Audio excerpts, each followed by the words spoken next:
Hi, everyone. I'm Jonathan Warner. I'm one of the 5 MLTI 2.0 ambassadors for the next 2 weeks. I am serving in that capacity. Then I'll be back in September for a second term as an ambassador. And my typical work prior and after that is at the Cape Elizabeth Middle School, where I am a technology integrator. And I'm Kate Meyer. I am also one of the 5 MLTI ambassadors, and prior to and after my work as an ambassador, I am an English teacher and a design thinking teacher at Mount Desert Island High School in Bar Harbor. So Kate and I have been working on a series of news and media literacy, professional development and lesson review sessions. And this one that we're working on this week is the third pair. The first one looked at credible news sources, the second at the 4 factors of fair use. And today we'll look at reacting to breaking news. And tomorrow, which is actually for us also today, we're going to be honest, we're going to be wearing the same clothing, but for you it's tomorrow. Reacting to breaking news, where I'm going to look at some of the background factors, things you might think about in your own professional development, what you might think about in your framing of it. And then tomorrow, Kate will look at ways to instruct and think about how it would work in the classroom. And we use the common sense education framework for digital citizenship. It has 6 prongs, and prior to April break, I did the first 5 in a weekly series that you can check out on the YouTube channel. But this one comes up so frequently in so many different classes that Kate and I both felt like it would be a good one to give some more time to. I taught ELA before I was a tech integrator. It constantly came up for me. As Kate will share, it's something that she talks about quite a bit. And then social studies teachers as well, science teachers, we're really trying to figure out how you get kids thinking critically about the news becomes a really important skill, both for your curriculum, but for them as well. So I want to start by just a reminder that this issue of breaking news and its reliability and whether or not it can be trusted is not new, right? We have print media that frequently had this problem because of the delay in news reaching places. My father often likes to tell the story that the little tiny newspaper where we have a summer home in Rhode Island was the first one to report Pearl Harbor because it published in the afternoon. And so they got the news in time to publish it. The reverse happened frequently as well, which is that news was jumped on or sort of reached a conclusion before it was accurate. And that one in the center of Truman holding up the Dewey newspaper is probably the most famous example. But quite recently, you may know that People published a 100th anniversary issue, put it on stands, and then Betty White, in a last joke, as they said, passed away before she turned 100 by a few days. And so we have this question of what happens when you try to balance immediacy with accuracy. And increasingly, it becomes really problematic when it amplified by the internet, we see things coming through with incredible rapidity and almost like a concomitant lack of accuracy. This sort of fantastic quote, a lie can travel halfway around the world while the truth is putting on its shoes. I have long attributed, in fact, publicly long attributed to Mark Twain, but exercising my caution and thinking I should know a little bit more about that, and utilizing the skill of today's lesson, I did a little research, and it turns out it's not Mark Twain at all. And in fact, if you take a look at some of the research, it began with a lie would travel from Maine to Georgia while truth was getting on his boots, which is probably just a better quote for me to use anyway as a Maine educator. It goes on to try to attribute it to some other individuals. Thomas Jefferson is included in that list, which is also not at all accurate. A Chinese proverb is one of the possibilities. Mark Twain gets it around 1919, but he's already dead, unfortunately. So, reliability is a pretty critical question here. And as I said, I checked my own source to figure this out before I shared it with all of you, and I was delighted that I did so because I followed my own advice. Another way you might approach this with kids that I think is really fun is to look at something like BuzzFeed and look at the ways that corrections of news media can really be helpful to illustrate what happened when the news was put out too quickly, right? So this one just made me laugh out loud. He grabbed not a crowbar, but a crowbar. Very important thing to understand. There's a difference. This one, which I thought was sort of an interesting combination of linguistic and hearing things. The guy was thought to have said maybe, but he in fact said may we, meaning but of course. So it's a totally different response based on that. And I was assuming it was an American who had that problem, but it was actually the Canadian press. This explanation just made me laugh. A previous version of the story stated that the bear is a brown bear. While it is a bear that is brown, it is not a brown bear. It is a black bear that is brown. The story has been updated to reflect this. Okay, well, anyway, apparently brown bear news was just too urgent to hold on to the research and figure out for sure what was going on. And then this one, which I didn't hear anything about, but I was totally baffled by. So apparently Biden redecorated the White House Oval Office, which I knew, but there were a number of busts installed and moved to different locations, and a bust of Winston Churchill was removed.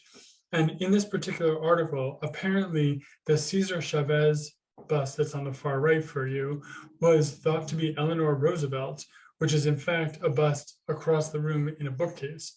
And so the sort of failure to look deeper resulted in that issue. But the other amplifying factor was the conservative news media jumping on the fact that Churchill had been removed. And so in this effort to kind of get incendiary and inflammatory news out there, there was this fairly obvious lack of assessment of what was being reported. And apparently also there was some discussion of whether or not the drapes had been ripped down and replaced. And I love this sort of, these are the same drapes which were also used by Clinton. He didn't feel the need to change the drapes. So just that sort of taking a breath moment that this illustrated, but having kids do that research around corrections, it can be a little difficult to find the right search terms, but I found that hilarious or humorous media corrections was a pretty good way to get that. And this BuzzFeed article linked on the bottom has 20 really fantastic ones of those, of which those are just a sample. Another sort of approach as you think about this, and a tool that I think is really fantastic, is the interactive media bias chart. And the basic principle is we're going to take media that's out there fairly commonly referenced, and we're going to look at it from a bunch of different analytical lenses, or using a bunch of different analytical lenses. So if I zoom in a little bit, you'll see that in the upper right, it categorizes as most reliable for news, but high in analysis or opinion, which is a great observation about the fact that it can be accurate, but also have a leaning, right? And so something that's put out there that appears to, that is in fact, factually accurate, can also be expressed in the context of an opinion, which is not factual. So getting kids thinking about sort of that merging point and the complexity of this. The more I thought about it, the more I realized that it's really a great discussion about gray areas, that there is no, is it called Occam's razor? There's no way to just decide and say that's good and that's bad. And the thing I really liked about this chart is that you can navigate around it, and as an educator you can highlight any one of the sources that's listed, and in fact you can put in a source and it will help you figure out where it falls in the chart. So there's those boxes that indicate the kind of reliability. Then across the top you'll see there's a political spectrum from most extreme right, and now I'm sort of panning over to the left of the chart to most extreme left. There's also a vertical axis around original fact reporting, and then whether or not it is pulled from other sources, to what degree the analysis is based on their own reporters, their own research, versus digested from others. And the more frequently it is done by the organization itself, the more likely it is to be correct and factual. And as you go to the bottom of that, looking at factors where, analyses, sorry, where there's inaccurate information cited, and we just clearly have something that does not make any sense being included as if it's factual. I also took a look at this really fantastic article by Jen Stein-Hauptmann, who I wasn't familiar with, but she's actually written about this quite a bit. This particular one is from Medium, and she uses the chart we just saw and gives 10 kind of tips for you as a reader to think about, and under the banner of what to do when you see an inflammatory headline. And I think I'm kind of merging these terms because I think there is a very clear correlation between urgency, inflammatory, accuracy. They all seem to kind of converge and collide with one another. So one of the major issues that occurs with breaking news is it gets forwarded and forwarded and forwarded. It goes viral. And in that inaccuracy, inaccuracy gets more and more amplified in ways that make finding what the original source was more difficult. And people have sort of been whipped up into a frenzy of response that clouds their judgment. So among these 10, I thought these two stuck out in particular. Number 2, just skip it, right? If it is so obviously inflammatory or so clearly just ridiculous, keep going, right? Just don't even engage with it or give it any time. She also suggests in number 7, holding on to the sort of moment where you recognize there's got to be another opinion about this, and doing the work to figure out not just what that opinion is that's being expressed, but to what degree it overlaps with your own point of view. And I was trying to remember when, but at some point earlier on, Kate and I had talked about confirmation bias, and I was going to ask you just to say a bit about how you teach it or what your experience has been with teaching it, because I feel like it plays into so many of these analyses as we try to get kids thinking about the issue. I have 2 favorite websites that I use with my students when we are talking about bias and maybe confirmation bias around kind of their own thoughts and ideas. And the first one is allsides.com, which is a news source, and their tagline is "Don't be fooled by media bias and misinformation." And what they do is every day they curate the headlines that are showing up in the news for the day, but they curate from the left, from the center, and from the right. So they'll take a news story and they'll line up the headlines so that you can see as a reader very quickly and easily how the left is reporting this story, how the right is reporting this story, and then how a source from straight down the middle is reporting the story. Then you can click through and look at all the stories and really start to kind of pull them apart. But I like it even at the headline level, because you can see very clearly where bias is happening once you start to kind of get in it. They also give a media bias rating. So there are, they'll right underneath the headline, it will show you, is it right leaning? Is it far right leaning? Is it left leaning? Is it far left leaning? So there's like a whole little rating system underneath it. So even before you open that headline, you can see, is this a very far, to the left or to the right headline, or is it closer to the middle? So again, it opens up some really great conversation with students around confirmation bias and media bias and misinformation. And the other side, sorry. All sides. What was it? Allsides.com. To, let's see, dispel the idea that your MLTI ambassadors are unbelievably skilled, and to quote the article in the lower left there, I could not get this Zoom to screen share prior to our presenting. So while it would seem very logical for me to flip over to the website Kate is discussing, I'm terrified to do that. Yeah. So put it in the notes for the YouTube version of this, but I apologize for not actually showing you what she's talking about. Trust me when I say that's the better choice for the moment. And the other site that I use with my students, again, we're talking high school students, but I think probably 7th and 8th graders could also navigate the site pretty easily, is called Mediabiasfactcheck.com. And when you go to that site, I always say to my students, because one of the first things we talk about when we are, talking about reliability of a source is, what does the source look like when you go there, right? And so, unfortunately, I feel like this website looks like it's a website out of 1998, which on some levels, my students are like, this is not reliable. And I'm like, no, it is. It just is more functional than it is beautiful.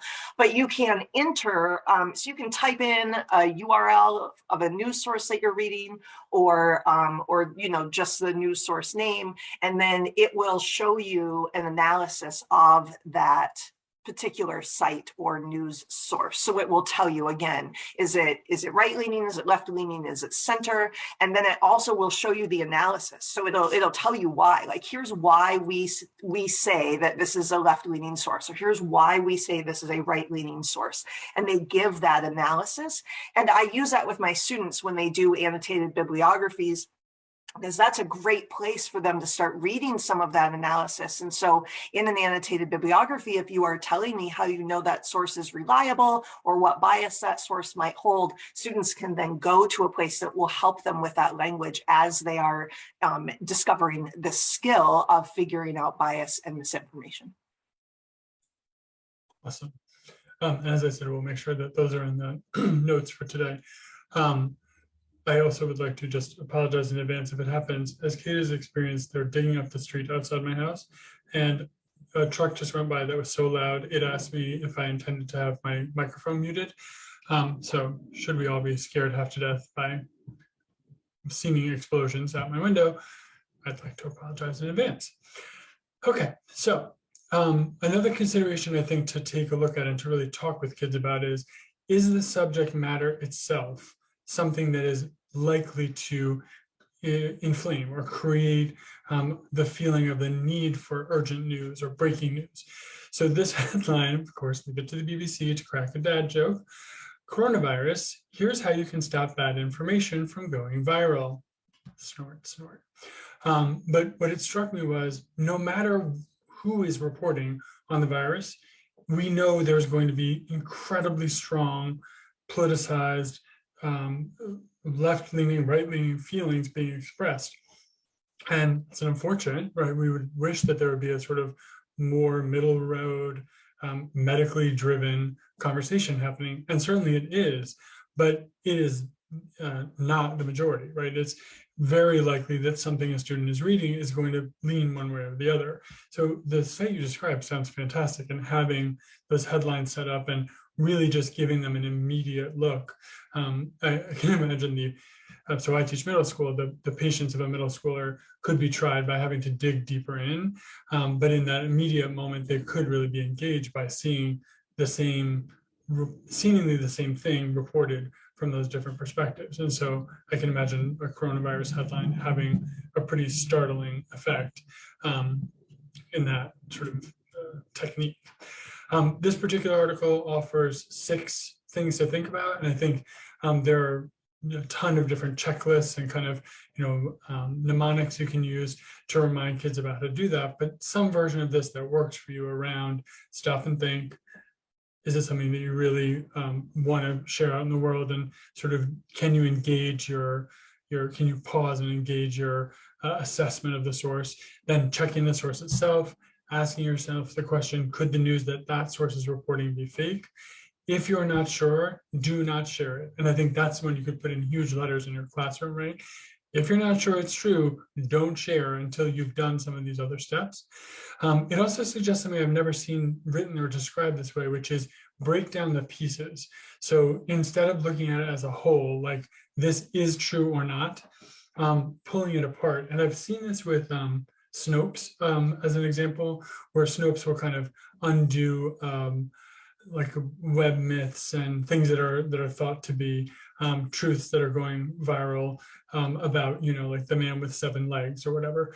And what it does is divide it into pieces to say, yes, there was a man with a 3rd leg, and that may have been the origin of this, but the 7 legs piece is a lie, right? And to do that with less outrageous news struck me as a really good approach, that you just pull it apart and recognize that any given story, right? They always say, like, when you put someone on the stand in a trial, what they are saying, if they're being truthful is truly what they believe, right? So if you have a reliable witness, what they are reporting is only their perspective. So even if there's fact embedded in it, there is still layered into it or woven through it some bias, some opinion. And so to name for students that the thing that they're reading is not a single entity, but comprised of things that are true, things that are opinion, things that may just be patently false, struck me as a really great approach. And then finally, a really strong warning to think about anything, as I said, that is naturally inflammatory or that has a really emotional pull, or the person themselves is clearly in their writing very emotional. Important work to do, important to sort of have opportunities and places where those kinds of strong opinions are expressed. But if they are not labeled as such, that's where our students are really getting into trouble. Another resource I thought I'd send you to, if you haven't seen it, in general, TED Ed is phenomenal from my point of view. So as opposed to being the TED Talks that you're familiar with, TED Ed is set up to be a lesson you can share with kids and watch, the entire thing. They're not particularly long. So a TED Talk might be 15, 20 minutes long. Most of the TED Ed lessons are under 5 minutes. And then they're just opening up an opportunity for discussion. And in fact, all of them include discussion questions underneath. So this one by Noah Tavlin called How False News Can Spread, I thought was fantastic. And it really just talks about the mechanics of how this happens, and then getting kids engaged with sort of conversations about the methodology and how they might break the cycle. So not just that it happens, but this causes this, causes this. And there was a second of these that I also thought was superb, and I'm actually going to have us watch together, from the News Literacy Project, something that we talked about last week or 2 weeks ago, I think, where they really are trying to get students to think about news sources, how they can be critical thinkers in their consumption of the media.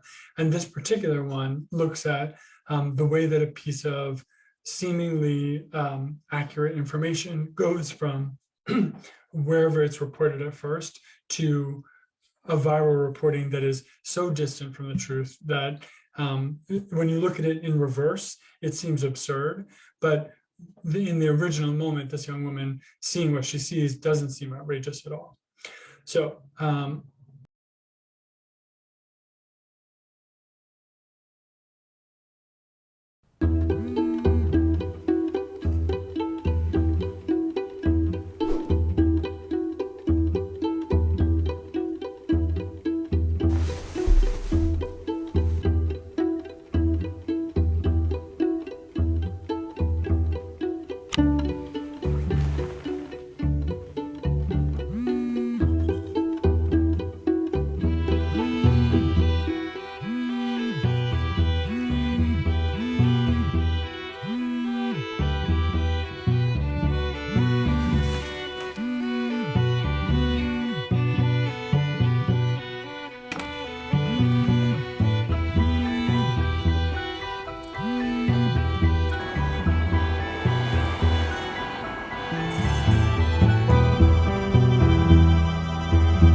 I also really like the way it's set up to show her observing the nature of the story going viral, and then that the young woman who questions it sends a message, a direct message, instead of posting to publicly embarrass her, and talking with kids about how to respond to the discovery.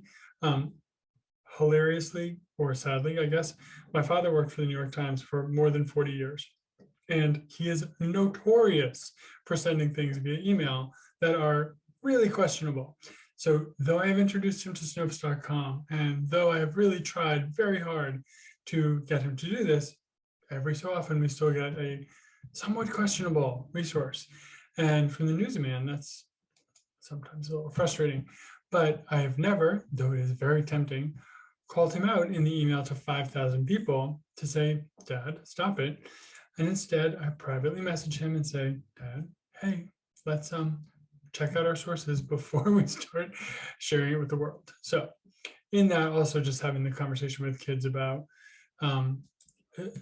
how they respond to what they're discovering, right?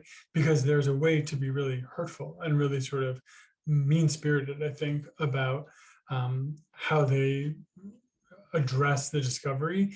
And especially as you get kids, Kate and I have a running joke about how nothing better than like vilifying the man to get teenagers super activated. And unfortunately, can really turn on one another in a way that's ugly. And I've had situations where so I'm the advisor of the civil rights team at my school, and I'll raise an issue and it results in this kind of like viciousness, which is exactly what I'm trying to avoid, right? That like, you can't say that, that's so outrageous. So I thought, as I saw that, just those last moments of the video, that having explicit conversations about how you respond when you make these kinds of discoveries, especially how you respond to your peers, and then maybe taking responsibility for it too. You know what? Hey guys, I did some more research, found this out. I had one student who really kind of beautifully said, thanks to Sam for letting me know this, I totally missed it.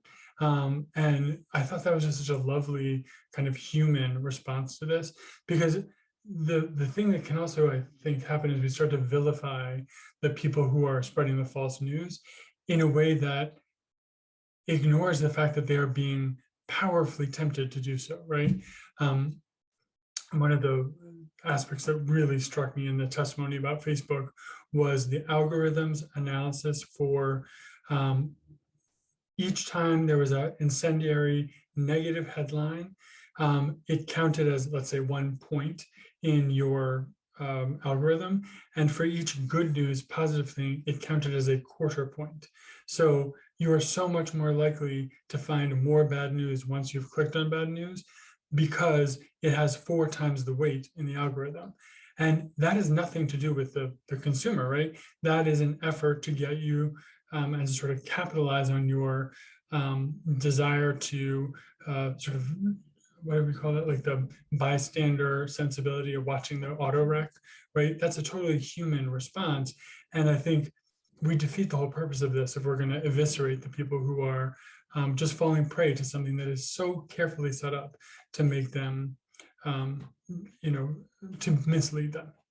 So we'll pause there for today, and in just a moment, looking remarkably like we do right now, we'll come back for tomorrow. And Kate will take over to talk about the Common Sense Media Education lesson and some ways that she thinks it might work to approach with your students. The lesson is called This Just In, and we'll be right back.